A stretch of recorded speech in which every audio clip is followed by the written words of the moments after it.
Si tuviéramos que definir lo que es un usuario de Internet, podríamos decir que se trata de toda persona que a través de una computadora o dispositivo pasa a ser un consumidor de inmediatez.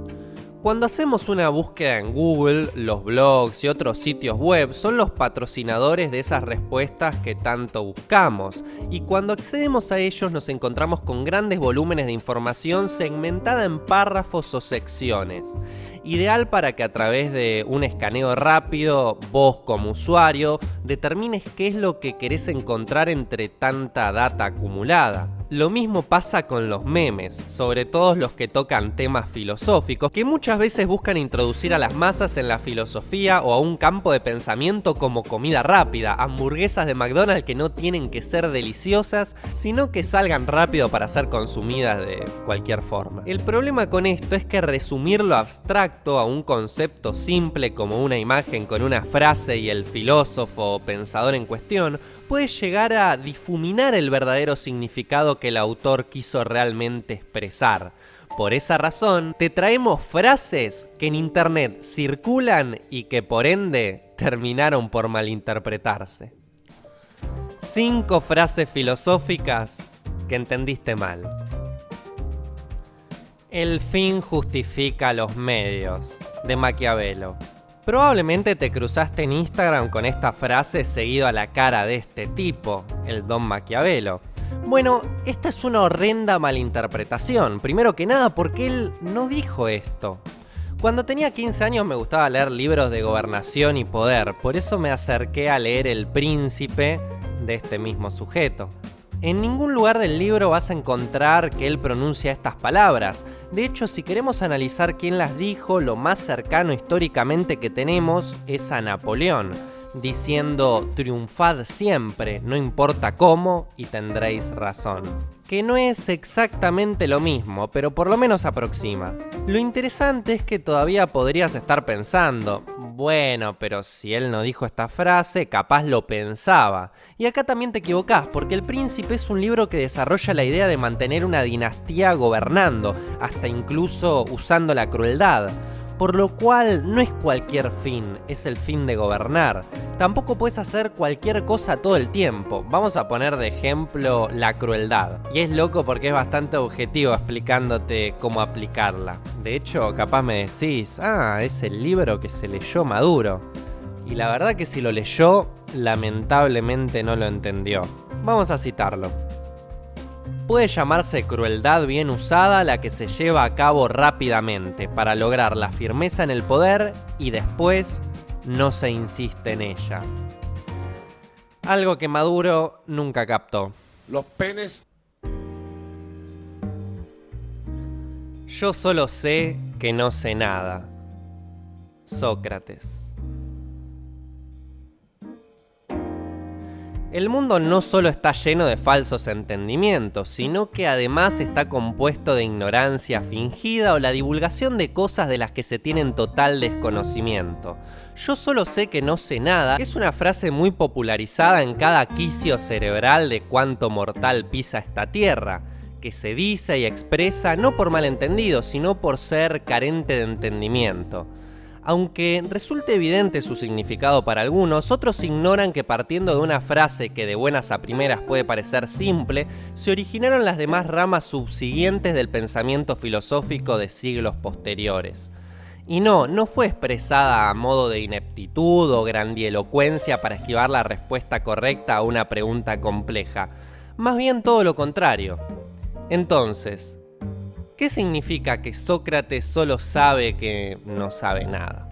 Bueno, se dice que Querefón acudió a un oráculo para averiguar quién era el ser más inteligente del mundo, a lo que respondieron que nadie era más sabio que Sócrates. En su debido momento, el afamado filósofo se enteró de este rumor que supuso para él una revelación, y a causa y efecto se le ocurrió la idea de consultar con personas que desempeñaran la sabiduría. Políticos en la política, jueces con la justicia y artistas con respecto al arte. Para su sorpresa, descubrió que nadie estaba realmente seguro de su saber o de su eminencia en su campo insignia. Entonces se dijo, dicen que soy el más sabio pero sin yo saber que lo soy. Eso es lo que me distancia de los hombres sabios, pues ellos dicen ser sabios cuando no lo son. De esta forma sienta la base de su posterior pensamiento.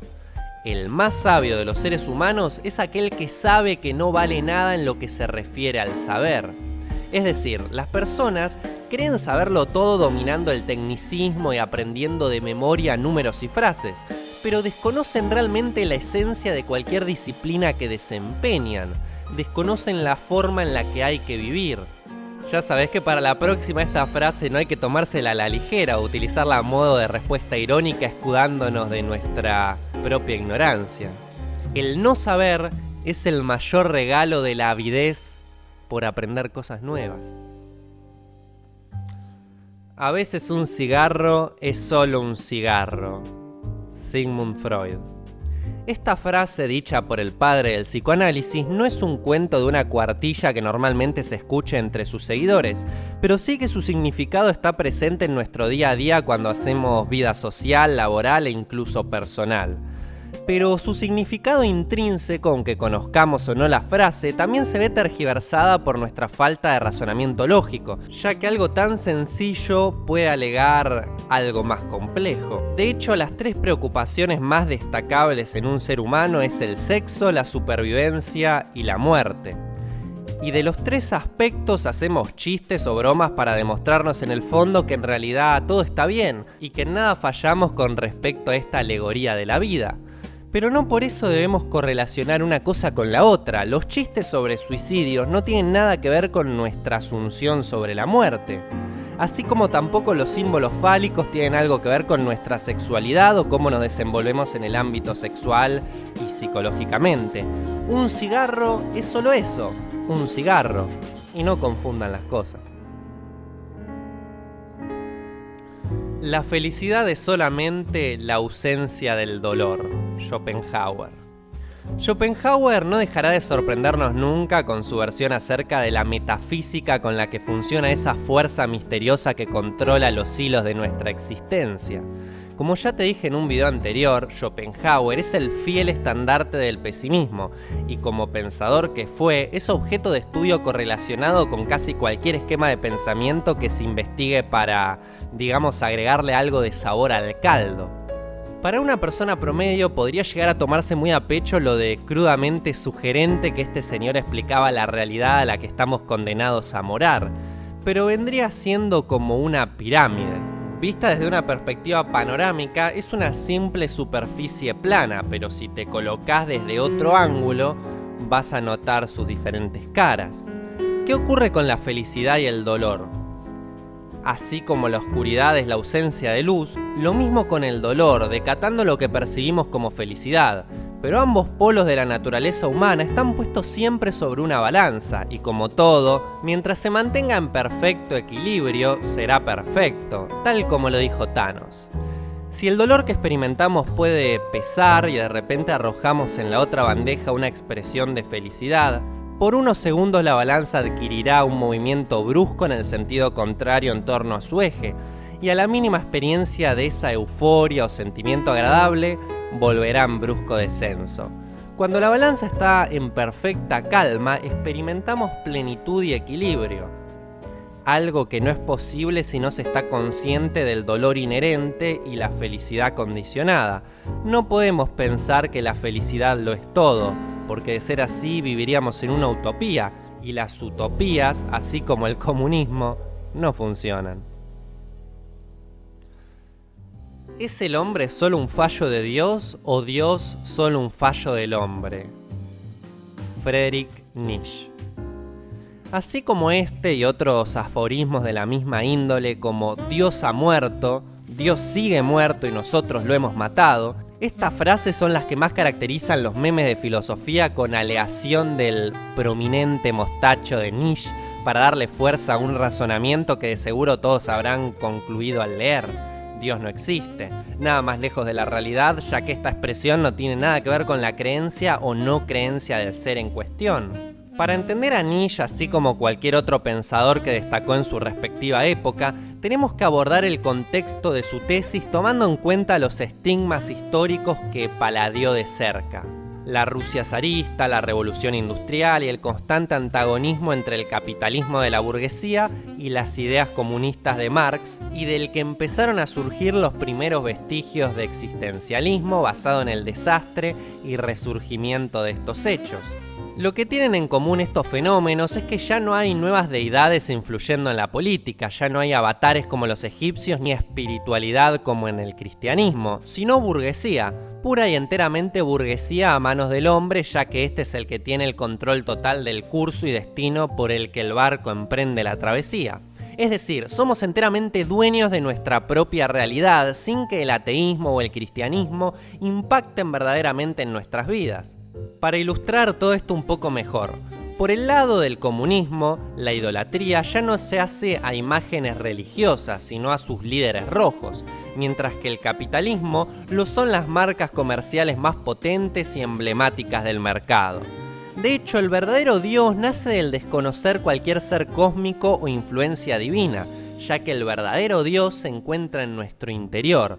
Algo de lo que nos habla Carl Jung más adelante cuando desarrolla su tesis sobre los arquetipos. Algo de lo que hablaremos en un video más adelante. A ver, si bien es cierto que tenemos el alcance de un clic a cualquier tipo de información conocida hasta el momento, no podemos conformarnos nunca con tan poco. Puedo y debo dudar. La forma en que vamos hibanando la historia depende de nuestra capacidad de escribirla, y escribir es algo que cualquiera puede hacer, ya todo está escrito y la humanidad no necesita más escritura vaga o pensamiento flácido partiendo de imágenes mal infundadas y que rondan por internet. La humanidad necesita la buena escritura de su destino, aquellos que sepan dilucidar bien lo que ya está escrito para escribir algo nuevo, o quizás simplemente mejor. No repitas la historia. Escribe algo nuevo.